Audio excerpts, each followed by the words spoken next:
So welcome to the MarkLogic Semantics overview. My name is Steve Buxton.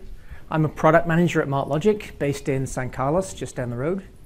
I was the very first product manager at MarkLogic way back 10, almost 11 years ago now.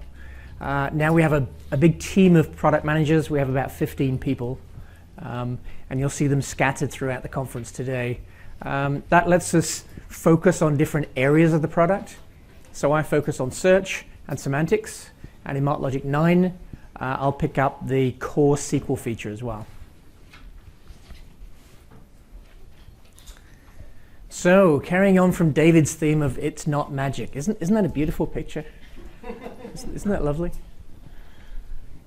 MarkLogic Semantics. So the main goal of this session is to show you that MarkLogic Semantics is not magic. It's mechanical, it's science, it's technology. It can look like magic, but I want to really demystify the whole subject area of semantics for you and show you that it really is just technology. It's just things that work in the database. It's just software. So quick show of hands on a scale of 0 to 10, where 0 is I don't know what RDF is, to 10 is I just got a PhD in ontologies. What do we know about semantics? Just general, doesn't have to be accurate. It's just 5, 2, 4s, 1s, there's a 10. Of course there's a 10 there, thank you. It's funny, more and more, I've given this talk a few times now in different variations, and the more I give the talk, the more people with 10s pop up. I actually did have, in my last talk in London, somebody said, yes, I do have a PhD in ontologies, so I thought I'd made that up. Well, that was you, perhaps. You're a different, there's more than one PhD in ontologies. Wow, okay. Okay, so a smattering of knowledge about semantics. What about the same thing for MarkLogic, where 0 is never heard of MarkLogic before I came to the conference today, to 10 is, you know, I know everything there is to know about MarkLogic. Just general idea. 5s, some 7s, good, some. Okay, so we'll dot around a little bit today. So MarkLogic Semantics, what is it? We'll spend the first part of the section going through semantics in a nutshell. I see some familiar faces from the workshop yesterday, so for those of you who were here yesterday in the semantics workshop, this will obviously be a review, but semantics in a nutshell, for those people who put up 0s or 1s or 2s, what is semantics? So we start talking about semantics as a data model. So we have a data model, it's triples. Data is stored in triples, expressed as a subject, a predicate, and an object. And we normally talk about those as RDF triples. Strictly, a triple can be any 3 things. An RDF triple technically is an IRI, and an IRI, or a typed value. Our examples here are Jamie Vardy. Who knows who Jamie Vardy is? Bit of a wonderkind in English soccer. Plays for Leicester, who won the league this year at 5,000 to 1 odds, ridiculous odds. So Jamie Vardy, his team is Leicester, and Leicester's league is the Premier League. So Jamie Vardy plays for Leicester, Leicester's in the Premier League. Those are just 2 examples of triples. We can start to draw that as a graph. So Jamie Vardy plays for Leicester, who are in the Premier League. Premier League is in England. We can talk about Jamie Vardy's birthplace and so on and so forth. So we can build out these triples into a more complex graph. I've been using the soccer example for a while, and I've been asked to give a more realistic example. So what some people use semantics for is IT asset tracking. So a lot of the examples today are going to be around, well, I've got computers, I've got clusters, I've got users, I've got applications, I've got licenses. So my user 1 runs an application, application 1, app 1 runs on cluster 1, and same general idea. We can build that up into a graph, and we can learn much more about the applications, about the hardware, about the users. And we can build that into an enormous graph of everything we know about everything in the organization. Okay, so that's triples, that's the data model. One essential component of that triples data model, the RDF data model, is URIs. So a URI is a universal resource identifier. So it's like a URL, except that a URL has an L at the end, it's a locator, and there's an expectation that you can dereference that URL and go to a place and find something like a web page. With a URI, there may be something on the end of it, there may not, but its main purpose is not to locate something, it's to identify something. So it's an ID, it's an identifier. And the fact that URIs are common across the data model is what makes it possible to build out graphs. So if you go to Wikipedia, Wikipedia has a triples version called DBpedia. You can download a bunch of triples, download them into MarkLogic, start doing some nice queries. You'll find that Jamie Vardy, his team is Leicester. You can go to GeoNames and find out that Leicester has these coordinates. You can then go to the CIA Factbook, which tells you all kinds of things about different places in the world. That'll tell you the population of Leicester. It'll tell you what their flag is. And the fact that Leicester has the same URI in all three, and if it doesn't, we can link them, means that you can take these three pieces of data from three different data sources, put them together, and they form a single graph like that, and you can query across them all. Okay, so there's the power of triples in a graph based on URIs. URIs are the things that connect them together. So that's our data model. SPARQL is our language. It's a query language. It's also an update language as of SPARQL 1.1. And SPARQL gives us simple lookup. It gives us graph traversal. It gives us a gateway into inference, and we'll talk a little bit about inference. And it also gives us update. So we've got an example of each of those. And this is not really a tutorial on SPARQL. It's just meant to give you a general impression of what it looks like. So SPARQL looks kind of sort of like SQL. It's based on pattern matches. So the thing in the where clause is a pattern match. It says anything that I see in the subject, I'm going to bind to the variable user, and I want all those things that bind to user where the predicate is runs and the object is app1. So find me all the people who run app1. So that's a simple lookup of a fact. I'm looking for a single triple there. Find me people who run an application that depends on cluster 1. That's the start of graph traversal. And obviously we can go much further with that. That gives us 2 pattern matches after the where, and that query on the right will give you all the people who run an application that depends on cluster 1. We can actually shortcut that. In SPARQL 1.1 we have a thing called property paths, and you'll see that we can say runs/runs on, and then you can hop around the graph building up these paths. It's just a shorthand for lots and lots of pattern matches.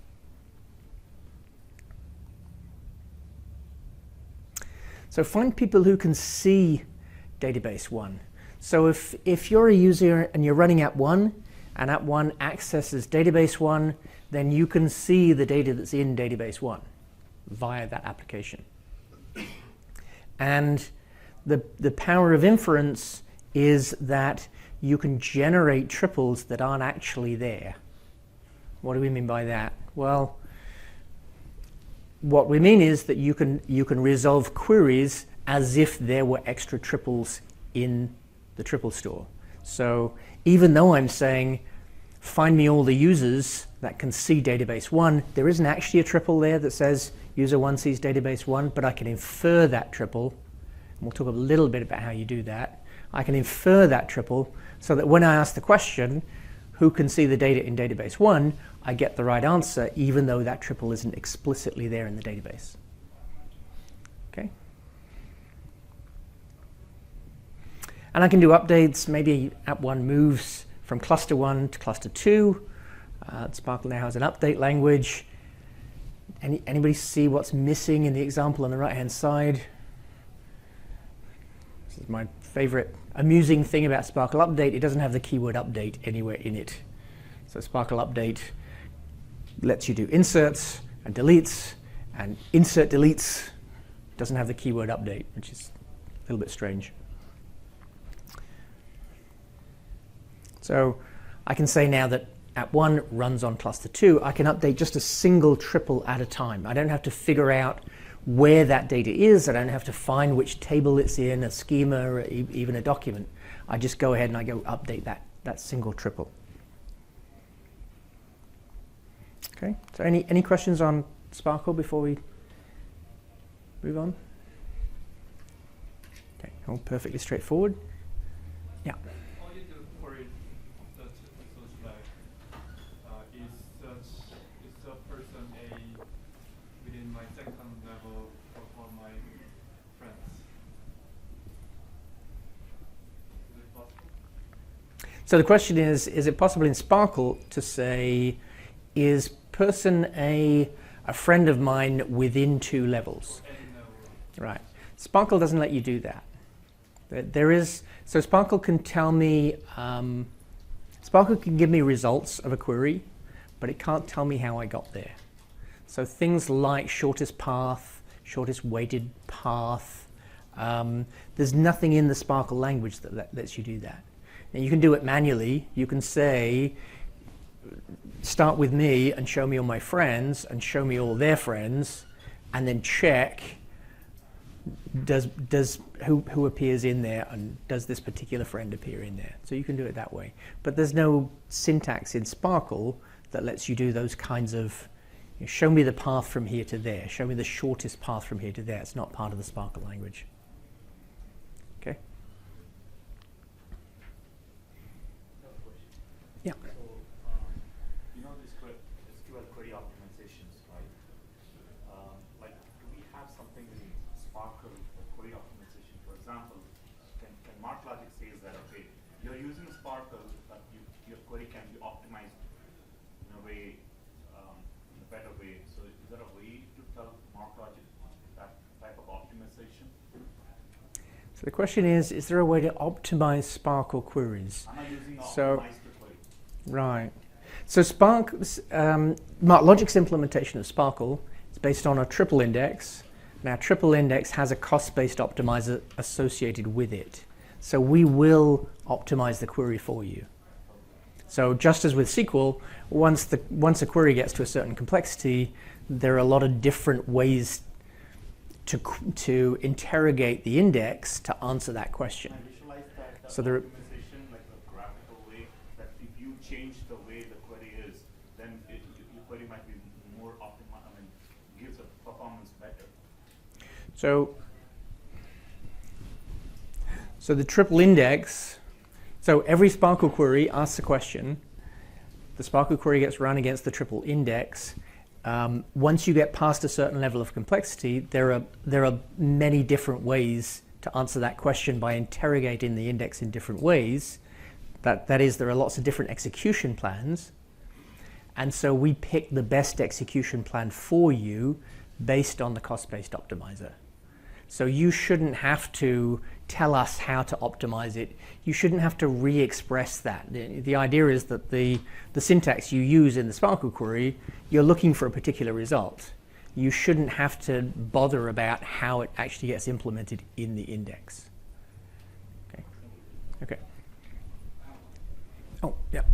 This is more of a MarkLogic than SPARQL. Like, if I create a relationship in one direction, how do I do it in the other direction, the relationship in another direction? Like, for example, in your example, app 1 runs on cluster 2. Right. But I want to query cluster 2 runs which apps?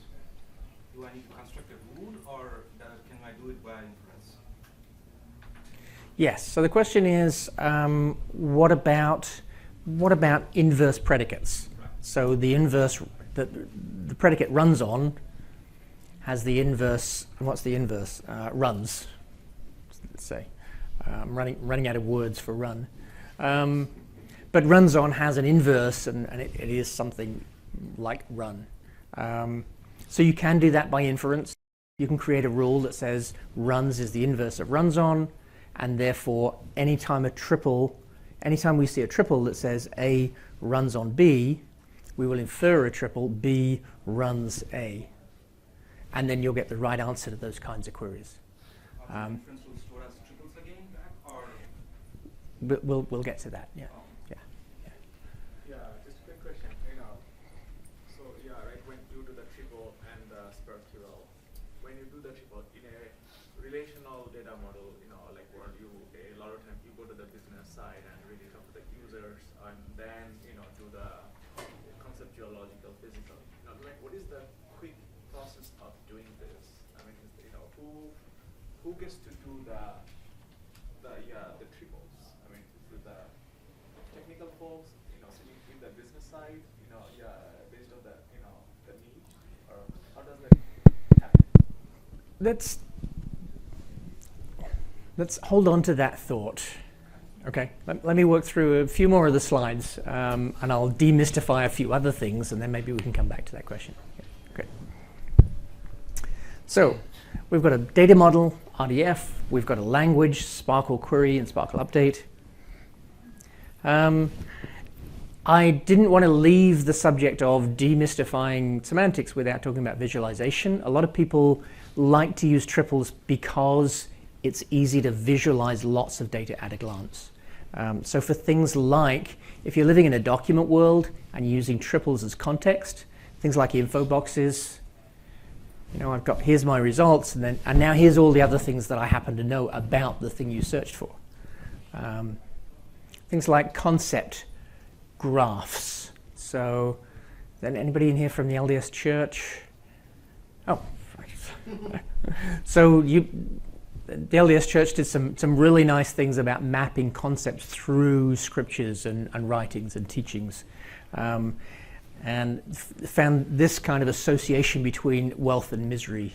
So my favorite was that using their graph visualization, you could actually prove that cleanliness is next to godliness. So a lot of things you can discover from a graph visualization. And then as you get more graphy, if you will, this is visualizing entities. So behind this are a bunch of documents. As David said this morning, entities modeled naturally as documents, but also each entity has a relationship to other entities. And so using that kind of visualization, it's really easy to get an at-a-glance view of all the information you have. And then going into more graphy things still, this is perhaps something you're more familiar with from a graph visualization point of view. This is from LDS Church again, with their teachings and concepts, being able to zoom in and zoom out. And then the American Psychological Association did a lot of work visualizing the content of their journals, and they found that made their website that they offered as a service, made that much more interesting and sticky for users. And I thought Beverly would be in here, but Beverly Jameson, but maybe not today. Okay, so we've got a data model, we've got a language, ontologies and inference, and maybe we'll start to answer your question here. So what is an ontology? Ontology, I think, is probably the scariest word in semantics. Dean Alamang co-authored a book called The Semantic Web for the Working Ontologist, which is a great book. I highly recommend it, but I think the title is really scary. And if you have a PhD in ontology, maybe it's not. But for the rest of us, just that word ontology, what on earth is an ontology? An ontology is a vocabulary with a shared meaning. So I want to assert some facts. So I want some data in my database. So Department 1 owns some application. I want to say something about the data. That's my ontology.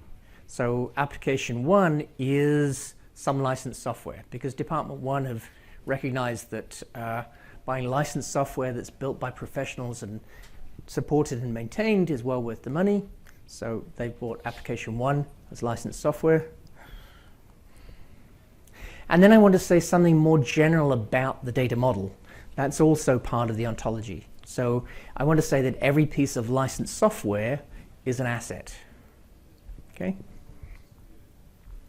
And for 2 and 3, I need some language. I need an ontology language. So to be able to say is, and to be able to say these rules, I need some common language that's well specified and well defined to be able to express those things. So my ontology says, my ontology has triples in it that say app1 is a licensed software, that's a triple. Licensed software, subclass is a subclass of an asset, and then there are obviously other assets like hardware and real estate and so on. And my ontology language says, well, my ontology language gives me a formal definition of is-a and subclass. So what my ontology language tells me is if A is a B and B is a subclass of C, then A is a C. So if app1 is licensed software and licensed software is a subclass of asset, then app1 is an asset. Okay, does that make sense? So I can answer questions like, show me all the assets that Department 1 owns. And popular ontology languages, RDFS, OWL, and then various subsets. So OWL in all its glory is way too big and complicated and heavy for most people to deal with, or need to deal with. There's way more there than can possibly be useful. So we've subsetted OWL to things like OWLHorst. That's a common subset of OWL. RDFS plus is RDFS plus a little bit of OWL, the little bits that we think are useful. So there are a bunch of subsets of the OWL language. Okay. Now you might say, well, I know I'm a human being. I can read those predicates. It's obvious to me that if something is a something and that something is a subclass of something else, then the first thing is it's obvious, right? I know what is-a means, I know what subclass of means, I know what classes are. But of course the computer doesn't. So on the right hand side is the way the computer sees it. The computer sees it as these are just tags, these are just words. It doesn't actually know what they mean. So this is where we're getting into, why semantics is called semantics. So the machine, you're telling the machine, show me all the zigs that bis acts. And the data says bis acts bab, and the ontology says bab cuff deb, and deb bond zig. And the ontology language says if A cuff B and B bond C, then A cuff C. Therefore, bab is a zig that bis acts. Right? Obvious, clear and straightforward. So, kind of a fun example. I pulled these off of Microsoft has a site of nonsense words. You might think a lot of their sites are nonsense words, but they have a site of words to be used as nonsense words like this. So yeah, so that's just saying these tags, these predicates, these relationships don't have any built-in semantics until we give them to them. And the way we give them to them is via an ontology, and the ontology gives them semantics via an ontology language, and the ontology language defines what these language terms mean, these language tools mean. Okay, so does that start to answer your question? So the person who would normally do the data modeling, the data architect, is going to pick an ontology language, figure out which one is complete enough but useful, and then start to build an ontology. And then wherever you would normally get the data from, they would start bringing in the data. Okay. Well, yeah, just kind of because, like what I was thinking is that this is the fundamental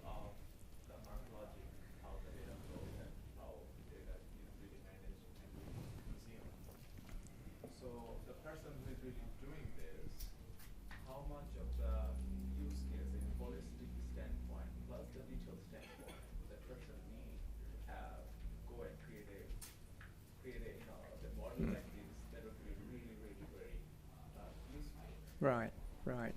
So the question is, who would do this, and how much knowledge does he need to actually go create a model that's useful?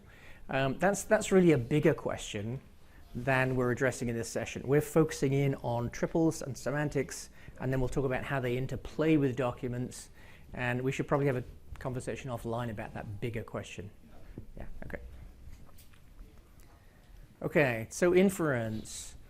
So in order to do the inference thing, I need data, I need an ontology, and I need an ontology language. So the data is triples, the ontology is triples, the ontology language is a vocabulary with shared meaning. A lot of that meaning is expressed as rules.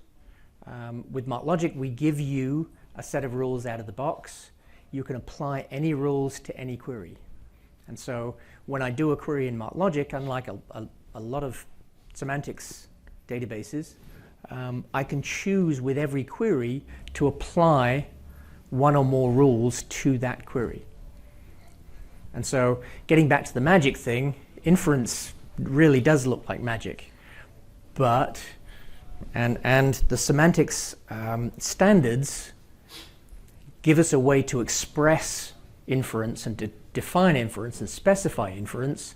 They don't give us a magical way to make that thing happen in a database in 0 time. Right? You're still talking about finite amounts of data and finite amounts of disk and processing time and memory and so on.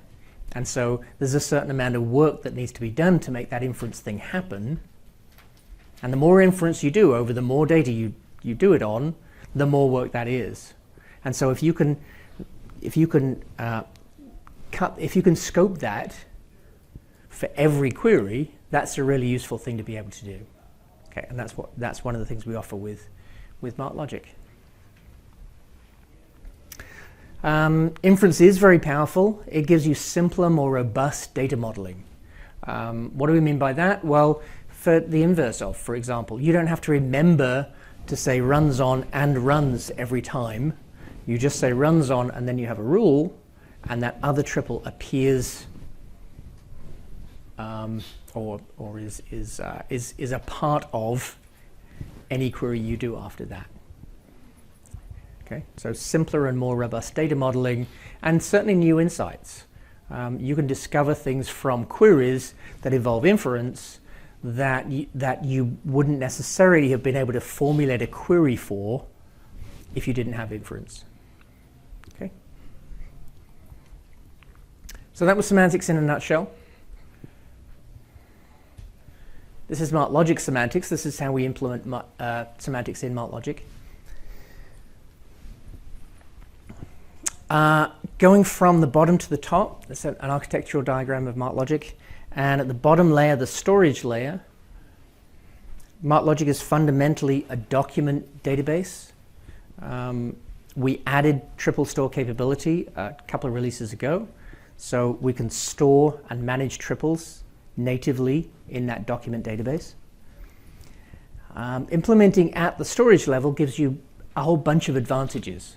So you heard this morning about all the enterprise features, scalability, elasticity, ACID transactions, automated failover, database replication, and so on. Implementing a triple store at that storage layer means that you now get a triple store that has all those enterprise features.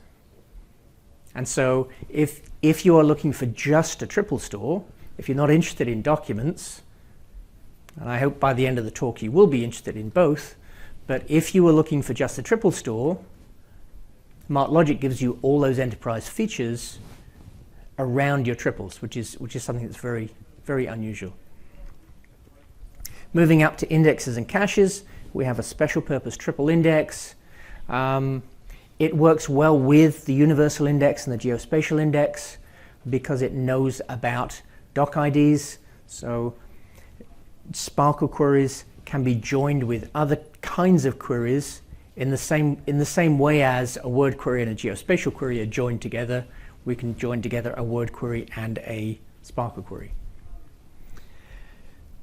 Moving up on the server side, yeah. So the reverse index is something we use for alerting. So when you normally when you run a query, you're running one query against a set of documents. With the reverse index, you can index a set of queries, and then when one document comes in, you say which of these queries would have matched that document had I run them. Right?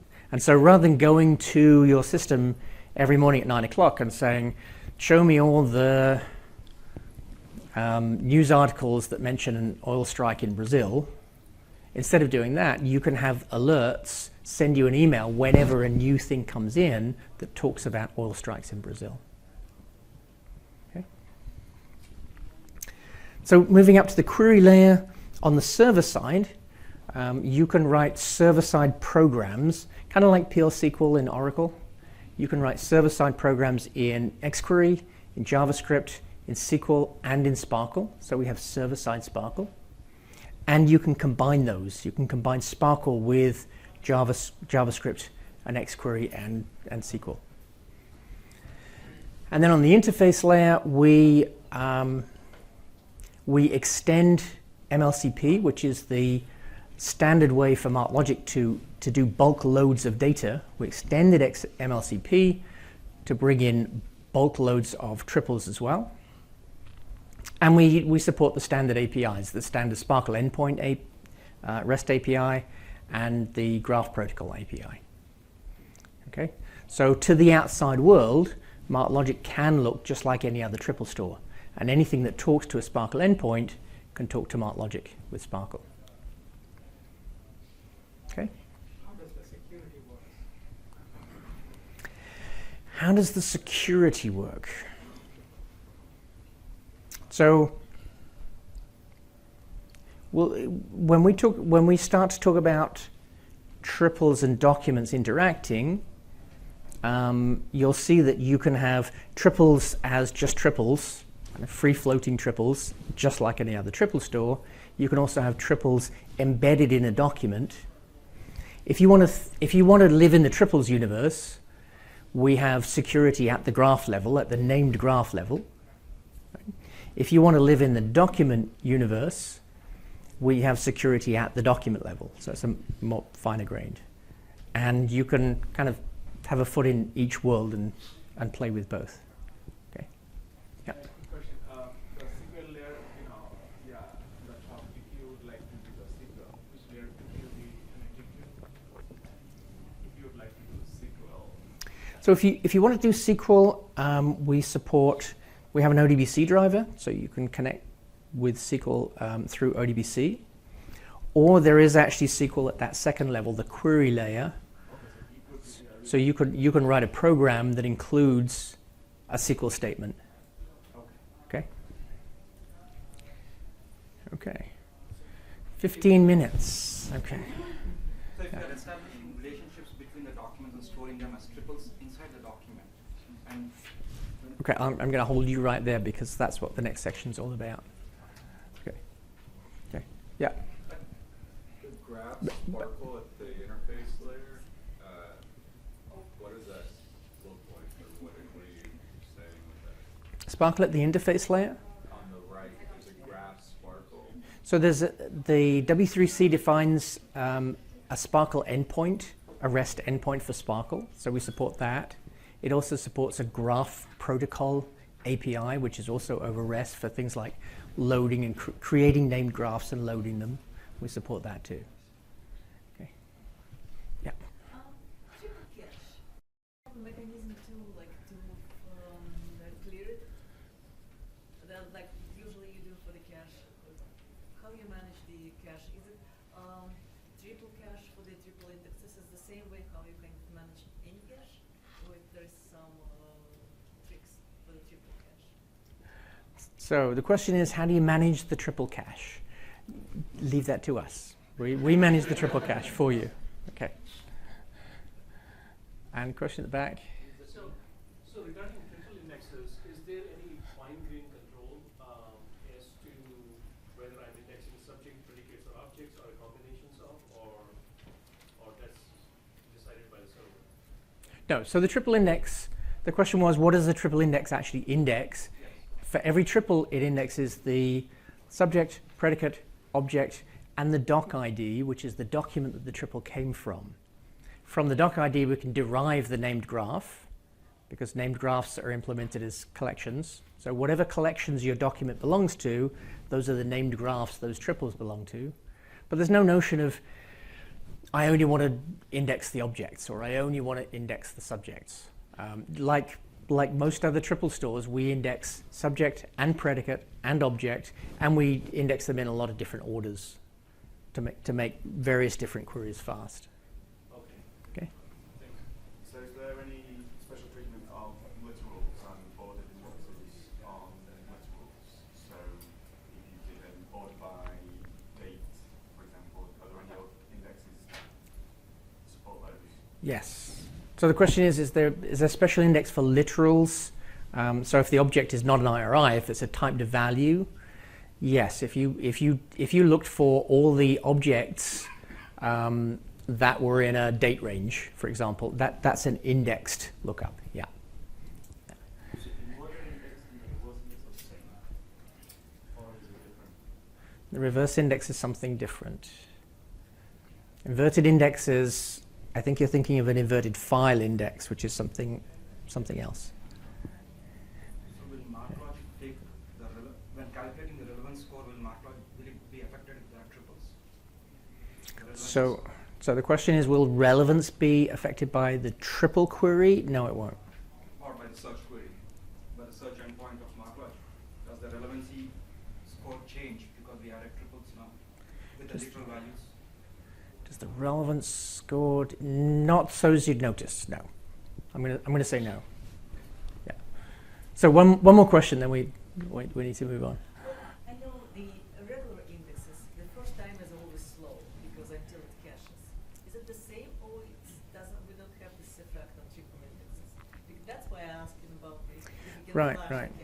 Because if you want to monitor the performance, is it the same like the first hit, or in the next hit, the difference in performance? Or it doesn't So the question is again about caches. There are a lot of different caches at different levels within MarkLogic. Catch me at one of the breaks, and I'll introduce you to the guy who wrote the caches, because he's here this week, and he can go into that in much more detail than I can. But the high level answer is there are lots of caches at lots of different levels, and you can set the size of those caches. Other than that, you don't have a lot of control over it, because we know, MarkLogic knows more about how to manage those caches than you do. Okay, moving right along.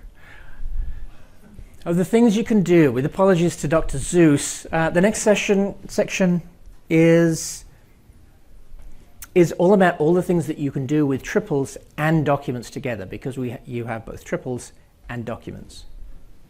And it's not meant to be a recommendation or a narrative or a best practice. It's just, here are all the different things you can do. So now that you have MarkLogic, you can do things with triples, you can do things with documents. With triples, you can store and query hundreds of billions of facts and relationships. You can do that graph exploration, visualization. You can leverage all those standards, things like SPARQL endpoints. You can do the inference thing. And you can do the semantics of data, which we've got a slide on later on.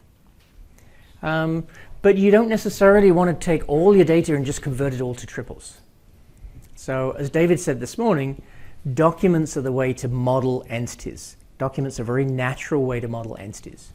And when you're thinking of documents are the unit of storage and indexing. And if you have something like a customer order or information about a person or something that is naturally an entity, it's natural to model that as a document. You can model it as triples. You can model anything as triples.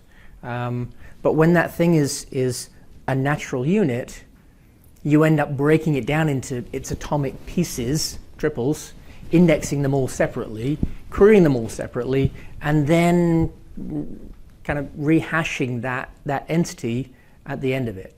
So before you go all triples, think very carefully about what fits naturally into documents, what fits naturally into triples.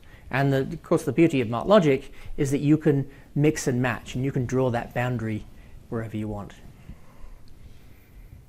So the beauty of documents, easily store heterogeneous data.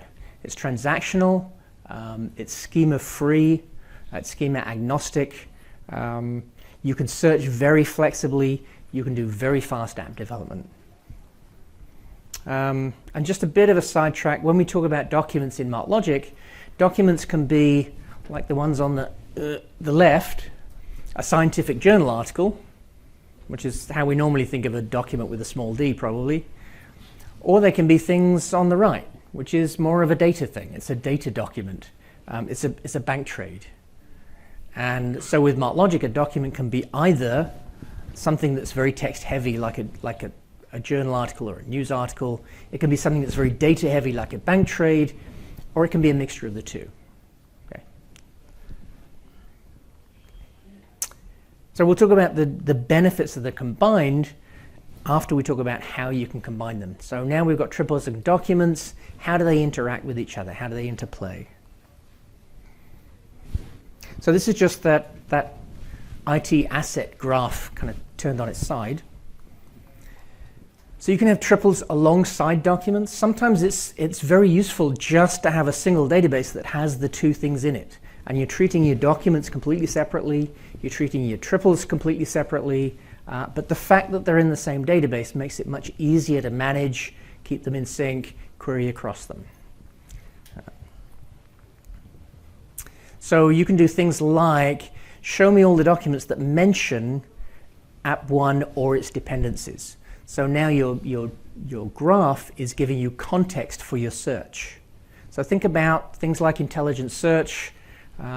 British Standards Institute, for example, have a search application that allows you to find standards, show me all the standards that would apply to a cardiac catheter, which is the thing I'm about to build. Well, of course, for a cardiac catheter, you need standards around heart stuff, catheter stuff, implantable devices, devices that need a sterile environment. So a simple word search will get you almost none of that. Whereas with a graph, you can find out which terms are applicable to cardiac catheters and then go off and do your search based on those terms. Show me instructions to access app 1. So, gosh, those guys finished already? Show me instructions to access app 1. So I want to, my graph tells me all the things that are relevant to application 1. So the user guide, how to get top secret access, the scope of database 1, and then I'm doing dynamic publishing. So I'm pulling all those things together and I'm giving them to you as one. Okay. Documents as part of the graph. Well, because a document is stored in MarkLogic under a URL, that document can be part of the graph. It can be a node in the graph. So I can store my, my order, my user guide, my tutorial movies, pictures, whatever you want. And I can treat that document as an opaque object and take advantage of the fact that it's in 5 minutes, I'm being told. Take advantage of the fact that it's in the graph. So show me all the relational documents, show me all the instructional documents related to app 1.